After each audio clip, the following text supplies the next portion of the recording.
Indah sekali ya tamannya. Teman-teman, coba deh perhatikan lingkungan di sekitar kita. Banyak sekali kan tumbuh pepohonan dan bunga-bungaan. Kira-kira apa sih manfaat dari tumbuhan? Ternyata, tumbuhan memiliki banyak sekali manfaat bagi kehidupan kita. Di antaranya, tumbuhan berfungsi sebagai penghasil oksigen untuk kita bernafas. Selain itu, tumbuhan juga berperan sebagai sumber pangan. Contohnya, ada padi, buah-buahan, sayur-sayuran, maupun umbi-umbian. Nah, semua itu berasal dari tanaman. Tumbuhan juga berguna untuk mengikat air tanah, melindungi bumi dari sengatan UV matahari, membersihkan udara dari polusi, sehingga udara yang kita hirup semakin sejuk. Nah, teman-teman, bagaimana penjelasan dari Kak Jody? Kira-kira apa sih ide pokok dan simpulan yang kita dapatkan dari penjelasan Kak Jody? Jadi teman-teman, ide pokok adalah ide suatu gagasan yang menjadi pokok pengembangan suatu paragraf atau dapat kita sebut sebagai topik bacaan. Nah, dalam menentukan ide pokok ada 5 langkah yang harus kita tempuh. Yang pertama, kita harus membaca seluruh bacaan dengan cermat. Yang kedua, cermatilah kalimat paragraf pertama sampai kalimat akhir. Yang ketiga, baca kalimat demi kalimat untuk menentukan ide pokok. Yang keempat, beri tanda ide pokok di setiap paragraf. Teman-teman, tadi kan sudah belajar mengenai definisi dan langkah-langkah dalam menemukan ide pokok. Sekarang, kita simak dulu yuk contohnya melalui teks berikut ini. Paragraf pertama, jahe populer dikenal sebagai tanaman rempah yang hidup di sepanjang tahun. Tanaman ini akan tumbuh optimum di daerah tropis dan subtropis seperti Indonesia, India, Cina, dan Afrika Barat. Biasanya, jahe tumbuh pada ketinggian 0 sampai 1.700 meter di atas permukaan laut. Di Indonesia sendiri, tanaman jahe sangat mudah ditemui di pasar, di supermarket, bahkan di sekitar lingkungan rumah. Paragraf kedua, seiring berkembangan zaman, jenis olahan jahe pun semakin beragam. Dahulu, tanaman jahe biasanya digunakan sebagai bumbu masakan, namun saat ini, khususnya di Indonesia, jahe juga diolah untuk dikonsumsi sebagai jamu, minuman, permen, dan dodol. Selain itu, jahe juga digunakan dalam bidang kecantikan maupun kesehatan. Berikutnya, paragraf ketiga, jahe memiliki banyak sekali manfaat bagi tubuh, walaupun memiliki bau yang khas dan tajam. Jahe memberikan rasa hangat jika dikonsumsi. Ada beraneka ragam khasiat jika kita mengkonsumsi jahe, seperti menaikkan tingkat imunitas, membantu mengatasi flu, serta mengatasi masuk angin. Selain itu, jahe juga bermanfaat bagi wajah karena dapat membantu mengurangi jerawat dan juga digunakan sebagai campuran bahan baku kosmetik karena mengandung antioksidan dan antiseptik. Namun, konsumsi jahe untuk tubuh perlu diperhatikan penggunaannya karena jahe bersifat panas. Pada teks bacaan tadi, kira-kira apa ya ide pokok dari paragraf pertama hingga terakhir?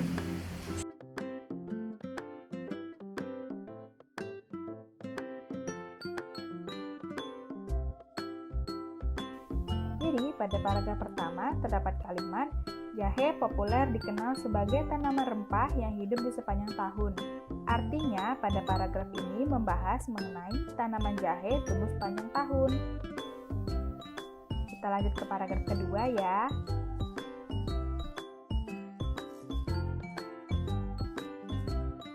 Pada paragraf kedua, terdapat kalimat seiring perkembangan zaman, jenis olahan jahe pun semakin banyak. Artinya, pada paragraf ini membahas mengenai saat ini ada berbagai macam olahan jahe. Yuk, kita lanjut ke paragraf terakhir ya.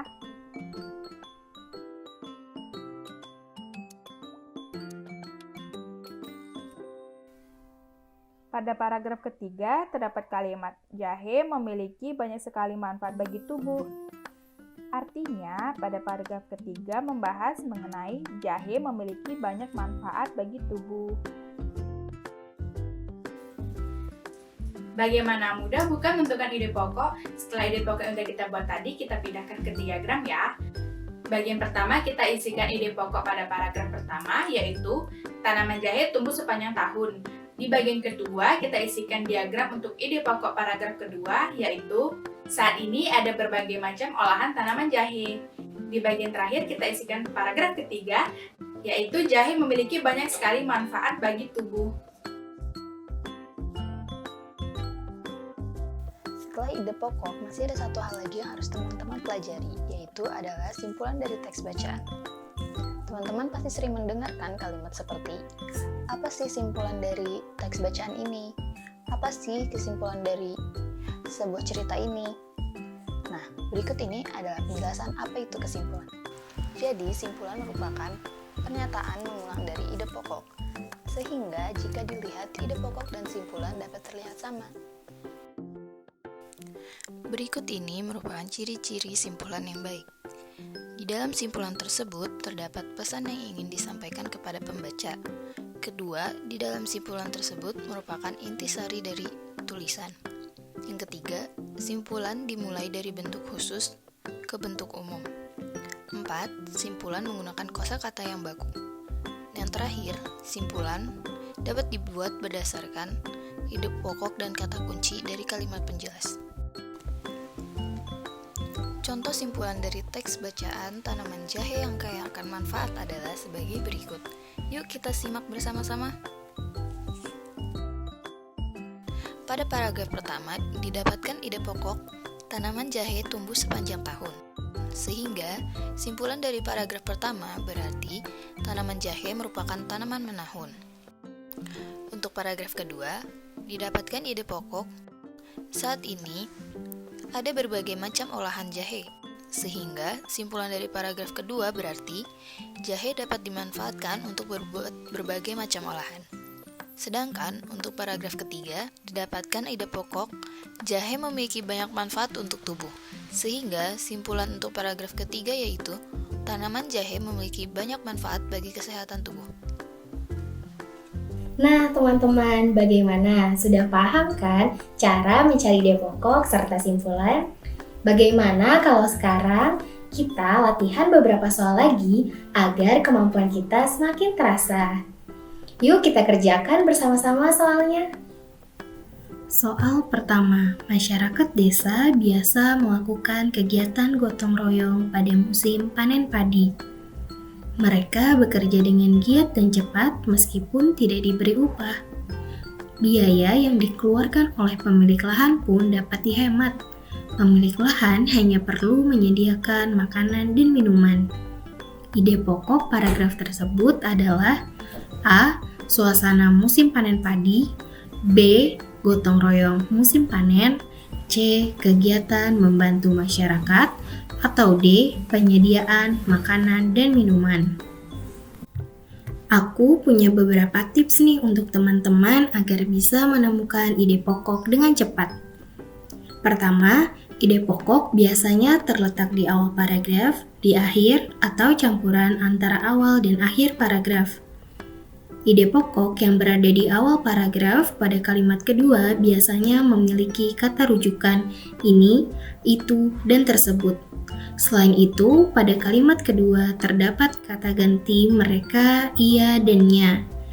Ide pokok yang berada di akhir paragraf biasa ditandai dengan kata oleh sebab itu, dengan demikian, jadi, oleh karena itu, dan bahkan.